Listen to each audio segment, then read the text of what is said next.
بھکر میں plant for green Pakistan مہم کا آغاز۔ ڈیپٹی کمشنر بھکر نے سرگودا یونیورسٹی کے کیمپس میں پودا لگا کر افتتاح کیا۔ مہم کے تحت شہر بھر میں ہزاروں پودے لگائے جائیں گے، سب کو مل کر کوشش کرنا ہوگی۔ ڈیپٹی کمشنر بھکر وقاص رشید کی میڈیا سے گفتگو۔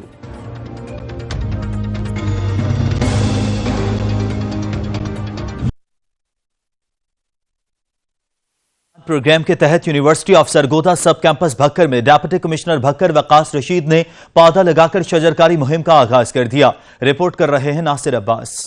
Plant for green Pakistan program کے تحت university of Sargodha sub campus Bhakkar میں ڈپٹی کمشنر وقاص رشید نے پودا لگا کر اجتماعی شجرکاری مہم کا آغاز کر دیا۔ اس موقع پر ADCR CEO education director university sub campus faculty ممبران اور طلبہ و طالبات بھی موجود تھے۔ ڈپٹی کمشنر وقاص رشید نے کہا کہ پلانٹ فار پاکستان پروگرام کے تحت وسیع پیمانے پر شجرکاری تمام سرکاری اور نجی اداروں اور سول سوسائٹی کا قومی فریضہ ہے، جس کی تکمیل کے لیے ہر شہری کو شجرکاری کے عمل میں بڑھ چڑھ کر حصہ لینا چاہیے۔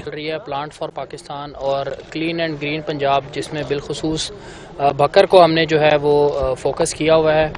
اس میں آج ہمارا اس اسکیجول کے مطابق یونیورسٹی آف سرگودا کیمپس میں شجرکاری مہم کا پروگرام تھا۔ اس کا انعقاد کیا۔ جتنے بھی اسٹوڈنٹس ہیں یہاں پر، جتنے بھی ہمارے ڈپارٹمنٹ کے ہیڈز ہیں، انہوں نے اور ضلع انتظامیہ کے افسران نے مل کے اجتماعی شجرکاری کی ہے۔ زندگی کی بقا کے لیے درخت بہت ضروری ہیں، جن میں مسلسل اضافہ کرنے کے لیے شجرکاری کے کلچر کو پائیدار بنیادوں پر فروغ دینا چاہیے۔ کیمرامین سمیلہ شاکری کے ساتھ ناصر عباس بلوچ، سچ ٹی وی بھکر۔